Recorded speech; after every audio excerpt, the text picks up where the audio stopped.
So we'll start with the first presentation by Dr. Ankita Shirude. Good evening everyone. I'll be presenting a case of lid reconstruction with tarsoconjunctival graft and skin advancement flap in a case of aggressive BCC. BCC is the second most prevalent skin cancer in Asian Indians. The most common etiological factor is ultraviolet light exposure and is most frequently seen on the lower eyelid. A biopsy is the most reliable diagnostic modality. Nodular, nodulo-ulcerative and sclerosing are the known clinical variants. The other subtypes include cystic, adenoid and pigmented. The slide is not. So a 74-year-old female farmer by occupation came to our OPD with complaint of brownish mass over right lower eyelid since 4 to 5 months, which was insidious in onset, gradually increasing in size, painless in nature, not causing any other ocular complaint. The lesion had well-defined borders, pearly raised rolled margins, central ulceration and fine telangiectatic vessels underneath. Distortion of eyelid margin and loss of lashes was noted.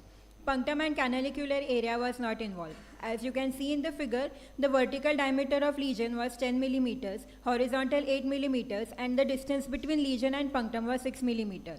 Both eyes showed cataractous changes with best corrected visual acuity of 20/40. The rest of the anterior segment was within normal limit. Preauricular and submandibular lymph nodes were not palpable, and her systemic examination was within normal limit. The incision biopsy of the growth in the right eye showed a nest of atypical cells surrounded by dense fibromucinous stroma. The cells had scanty cytoplasm, increased NC ratio with peripheral palisading, and as you can see in figure B, melanocytes were present, which confirm the pigmented nodular variant of BCC. A full thickness pentagon excision of mass from right lower eyelid was carried out, ensuring a 4 mm clear margin from all sides. Intraoperative frozen section confirmed the tumor-free margins, and a defect of 14/16 mm was created. The posterior lamella was reconstructed with ipsilateral upper eyelid free tarsoconjunctival graft. A 5/8 mm graft was harvested, leaving behind 4 mm intact tarsus without affecting the function or aesthetic appearance of the donor upper eyelid. Anterior lid margin was formed by suturing the donor graft to the adjacent native tarsal plate at the gray line. Anterior lamella was reconstructed with skin advancement flap from the cheek and then sutured to the graft. Orbicularis oculi muscle fibers were also sutured with the adjoining graft. The donor site of the upper eyelid showed signs of healing, and there were no signs of recurrence on 6-month follow-up. So for larger eyelids spanning 50% or more of total horizontal eyelid, Hughes flap technique is practiced for successful closure. Our patient was not willing for a 2-step surgery, so an alternative surgery with tarsoconjunctival graft for posterior lamellar reconstruction followed by skin advancement flap for anterior lamellar defect was planned.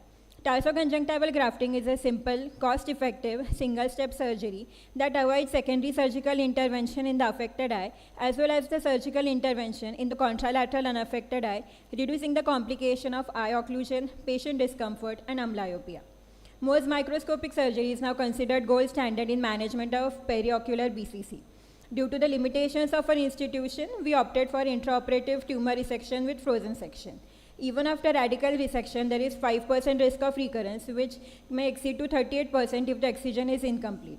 The other non-surgical modalities to treat BCC include irradiation, cryotherapy, photodynamic therapy, imiquimod cream, and oral chemotherapy.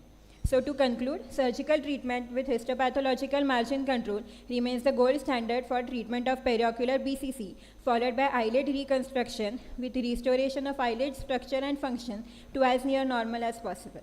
Thank you. What are the limitations of this procedure of the tarsal conjunctival flaps? Limitations or shortcomings or whatever? Yeah. Sir, larger size, if there is a larger defect, this was a 50% defect. If it is a larger defect, we cannot excise more tarsal plate because it will affect the upper eyelid. Yes. So we have to preserve the tarsal plate. If you sacrifice more tarsal plate, then the cosmesis and plus functional part also, that will give a paradise.